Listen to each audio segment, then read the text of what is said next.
Do you ever drive by someone who's out there working, a road crew, electric lineman, lawnmower, surveyor, any job really, and think, I wonder what that job is really like day to day? That's what's so cool about our North Country at Work project. We talk to people around the North Country about what they do for work all day. And we've been focusing on young people lately. Today, a water engineer from Watertown on today's story of the day.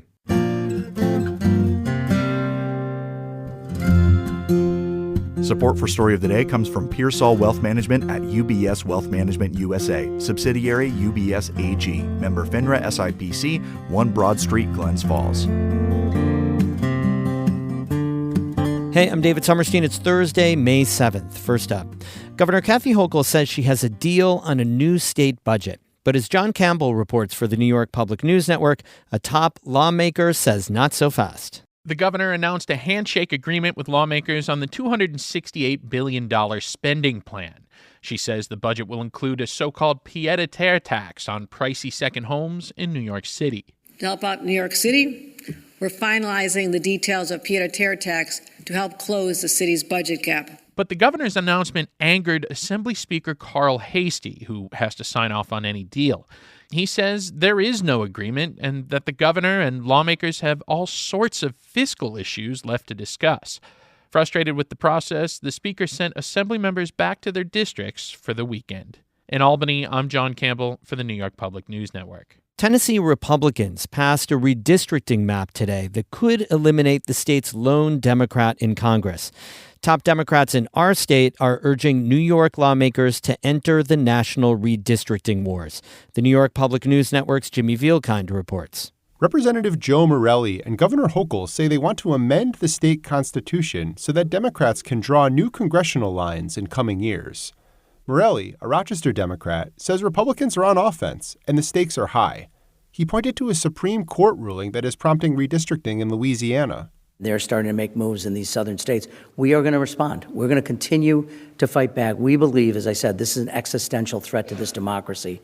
Republicans and good government groups say state lawmakers should be cautious about changing the redistricting process. The soonest a constitutional amendment could go before voters is 2027. In Albany, I'm Jimmy Vielkind for the New York Public News Network. The struggling healthcare organization that runs Carthage Area Hospital and Claxton Hepburn Medical Center in Ogdensburg has secured a $60 million loan from the state. Amy Fareisel has more. The loan is big news for the North Star Health Alliance, which declared bankruptcy in February. That's after North Star's CEO quit and the organization fired more than 120 workers in January. As North Country Now reports, the loan comes from the state's health facility restructuring pool, and just in time.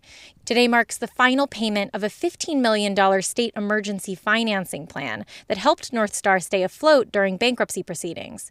State Assemblyman Scott Gray celebrated the loan in a press release, saying, quote, "It has been a long road," and that the loan moves North Star from crisis to stabilization. But it's still far from healthy. The North Star Health Alliance is still searching for a long-term health care partner.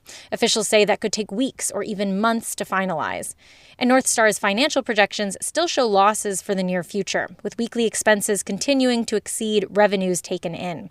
North Star will be back in bankruptcy court next Wednesday, May 13th. Amy Fareisel, North Country Public Radio.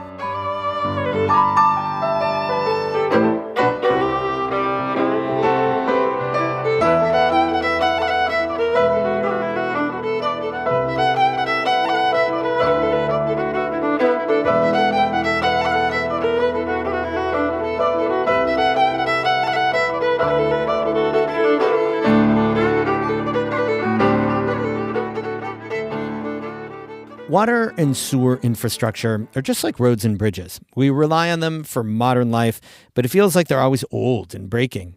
In today's North Country at Work story, we speak with a young civil engineer about the work that goes into updating these systems and her efforts to help other young professionals put down roots here in the North Country. Anna Williams-Bergen has more from Watertown. On its face, building wastewater systems might not sound like the most exciting work. But Mackenzie Lehman could be just starting a project in Alexandria Bay, redesigning a water treatment plant in Brownville, and on a construction site in DeFerriet, all on the same day. So at any given time, we have several different projects that we're working on, and all kinds of phases. So could be out in the field, looking at construction progress. We could be attending job meetings. We could be doing funding paperwork in the office. We could be writing a report. It just depends on the day. Lehman is 35. She's from Lowville and studied engineering at Clarkson University in Potsdam. Now she works on water and wastewater systems across Jefferson, Lewis, and St. Lawrence counties. She says here in the North Country, that keeps you pretty busy. There's a lot of outdated water and wastewater systems. The tricky part is the cost. In many North Country communities, the cost of these major infrastructure projects can be massive for small populations. Getting state and federal funding is pretty much the only way to make them happen. Civil engineering is a full-service operation, so Lehman and her team are in charge of getting the funding in addition to actually planning these projects. Each of these municipalities want to keep their costs affordable to their residents. So that's where the funding comes in, but sometimes even the funding isn't enough. So it's really hard, especially for small communities, to make these things affordable. That means sometimes part of Lehman's job is making do with what they can come up with, finding as much money as they can, and then finding a way to squeeze everything that needs to be done into the budget. A lot of them just have really aged components, so they could have issues with their pipelines leaking, which obviously we don't want water leaking. We definitely don't want wastewater leaking. There are also water storage tanks, fire hydrants, and valves. Sometimes the fix is just a new coat of paint. Other times, pipes need to be replaced, or parts of a water treatment plant redesigned and then replaced. The project management is Lehman's favorite part of the job. She got into civil engineering because she liked math and the business side of things. During the construction phase, we have to do a lot of payment applications, change orders. So all of that is math and trying to figure out how we're going to make these things work. Sometimes it's trying to obtain additional funding to be able to squeeze some more work in. I guess that's just how my brain works. Lehman's been with the same firm since she was an intern fresh out of college. She took the position over other full-time job offers so that she could stay here in the North Country.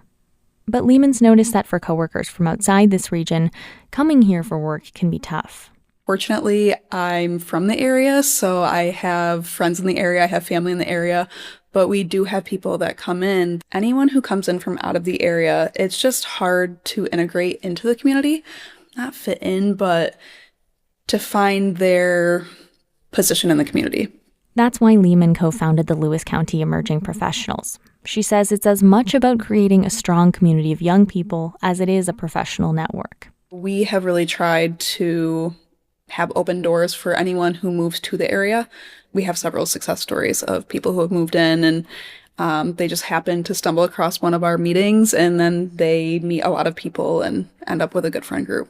Lehman's passionate about building bridges like this in her workplace as well as her community. Now in her 30s and over a decade into her career, she says getting to mentor the newest generation of engineers is a joy.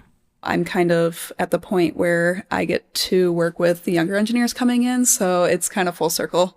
In the meantime, Lehman and her team keep plugging away, updating the North Country's water infrastructure one project at a time. For North Country Public Radio's North Country at Work project, I'm Anna Williams-Bergen in Watertown. This story was recorded at a public collection event in Watertown. It's part of North Country at Work's Next Generation project, which highlights stories from the region's young workers. If you have a story in mind, we want to hear it. Just text the word NEXT to 315-978-6277. You can also email us your idea at work@ncpr.org. We have more news all the time on our website, ncpr.org. Music today by David Archibald of Kingston, Ontario, and Gretchen Kohler and Daniel Kelly of Potsdam. I'm David Sommerstein, North Country Public Radio.